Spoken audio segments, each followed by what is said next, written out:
class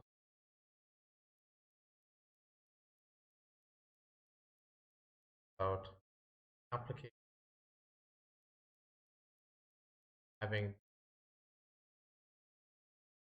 memory and get it. I'm going to shift a little bit, but another application of logical back to the first topic we're going to talk about encode. For example, I want to have the running, but I want to know at any point of time what is the position of the rotor. Rotor can be any at 0 degree, 90, 70, back to 3. And it could be running at any RPM. Running at any. I want to know what is the position of the rotor. Is it on a compression stroke? For example, this is high pressure pump. I want to know is it going through a compression stroke on the 3 different diaphragms, which diaphragm is going through a compression. It all depends on the position of the rotor. So to determine the position of the rotor, all I need to do, add a small encoder to the back of the ship. So based on the position of the rotor, I would get an output. So I'd attach another encoder, in output, and I'd read that output, and I know exactly how does that work. It all depends on how accurate do I need. Should I divide this 360 degree into 1024 parts? Should I divide this into 8 parts or 16 parts or 32 parts? Get that out. So let's look at a practical example how we can topic.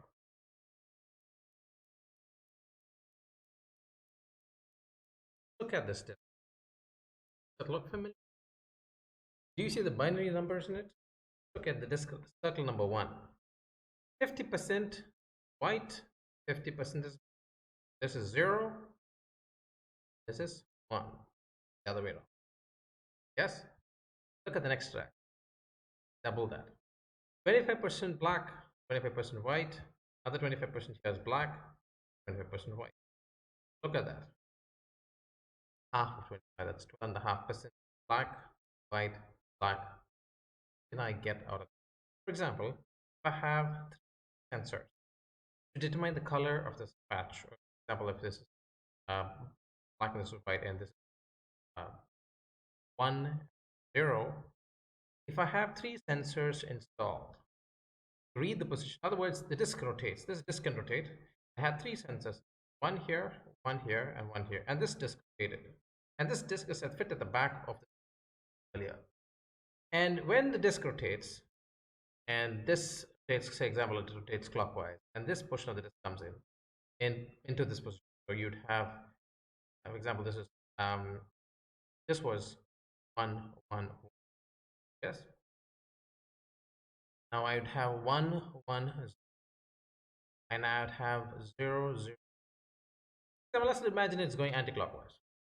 After 1, 1, 1, this comes aligned to the position of the sensors. Sensors are fixed to this data, so it does not rotate along with the data. So I read this position 0, 0, 0. Next I read 0, 0, 1. 0, 1, 0. 0, 1, 1. 1, 0, 0. 1, 0, 1. 1, 1, 0. Here. Yes.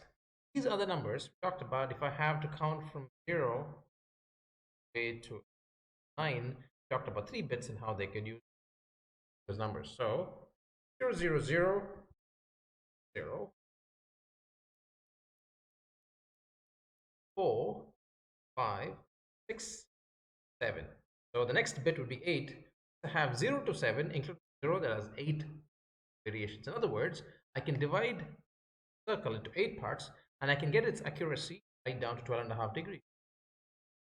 Sense? Now, I want to know what is the position. I have to read. I have to read.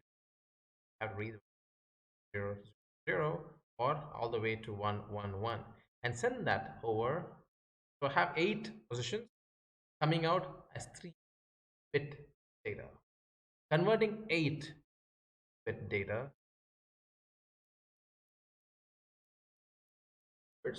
I'm converting the values of 0 to 7 into 3-bit binary words, converting to binary basically. So such a device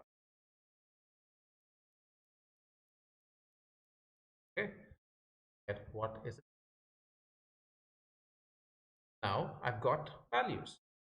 Now this values has to be brought back position form. The reverse of encoder, converting those values based on the position. If the position says 0, 0, 0, I know that this is the position standing at. It says 1, 1, 1, I know this is the position. So converting these values back into 0 to 7 binary form is not very complicated. It is converting position is to binary number, encoding, and understanding the position of the rotor by reading this binary number and realizing its position on a variation of 0 to 7, which is 8 variation, is decoding. Let's look at another. Let's look at this example. Now you have a communication problem. For example, I take out my phone and shoot a video of my mom talking, and I say WhatsApp back that video. What I've done, now let's look at. My mom has given a message, so it's a recorded message, a log video, and I've encoded it, made it a digital format where it's recorded on a phone, stored on a memory card, transferred over a communication medium, over the internet, reaches your phone, and your phone plays back the video. At the end of the day, you receive the message that my mom had given you. So, message has reached, but what was sent across the wire was not my mom talking to you. It was a message from a video transferred over the internet. At the end of the day, the message that had to reach, but the medium in between did not have anything in common. What, in other words, the message was encoded, brought into a digital form, sent across a medium, and the message, analog, audio, voice, and a video processed information has reached, and the message has to mom. That another way, you can look at it in the mission standpoint, saying that I have read the position and a wire transmitted the position of the motor back to me, and I was able to read that value. In this case, I would say I can see the position of the rotor. 3 wires were there. Wires were high or low. It says 0, 0, 0. I know the position at that particular position. Oh, it says 1, 1, 1. I know what position was it. Or it said 0, 1, 1. I know the position. By reading this position, I have 3 wires being high or low or zeros or ones. Identifying the position back was the decoding process. So position over 3 wires, I got back the position, the remote location by just having 3 wires. I divided this rotor's position into 8 parts, transmitted over 3 wires, and got it to the destination. And I know the position based on looking at those 3 wires. So, encoded the data, sent it across a medium, and decoded the data. So, this is encoding and decoding in short, in a way that you can understand. Let's look at another topic, which is multiplexing. Multiplexing. You see on the board? That's a multiplexer. Now, I want to give a gift to somebody randomly. Now, I need to pick who it is. So I cast a lot. Last lot says pick B. Yes? Let's look at it this way. I want to send somebody to pick up something. Yes? And I cast a lot and the lot said B. So, how do I pick B? I need to identify B. Chosen. Go out and the out. In other words, I have 4 possible inputs. And only one sent and the out. And that can be selected with select. I have 4 inputs. I have 8 inputs. Saw that in the previous session. Talked about 8 key bits to have it encoded. Here, this is multiplexing. Now, how do I choose B? A can be 0, 0, binary value. 0. B is 1, so it's 0, 1. And C, 1, 0, and D, 1, 1. 0, 0, 0, 1, 1, 0, 1, 1. If I have to choose B, I choose 1. That is coming through those select bits at the bottom. Can you see select A and B? If I put 0 and 1, choose B. If I put 0 and 0, it would choose A. If I choose 1, 0, it would choose C. If I choose 1 and 1, in other words, using these two select pins, I can choose which of those four output. Now, what is, let's look at multiplexing in a standpoint, practically. Logic gates, that's why we're studying this topic. Now, using logic gates, I have A, B, C, and using the select S1 and S2, I can choose particular output to go in the output. It all depends on S1 and S2. So what we saw as a block diagram is now realized using NOT gate, AND gate. Yes, let's look at the opposite of multiplex. Demultiplexer. So I have one input for any of those four outputs. I have a gift to give somebody, I give it to. Multiplex. Now, same process again. This input, choose. So in multiplexing any one, demultiplexing one many. So if I have 0, 0, A, 0, 1, it goes B, 1, 0, it goes 1, 1. So many to one, multiplexing, one to many, multiplex. So that's the fundamental. So I use it. Where do I? I have to make a decision. I have to take a decision of, for example, I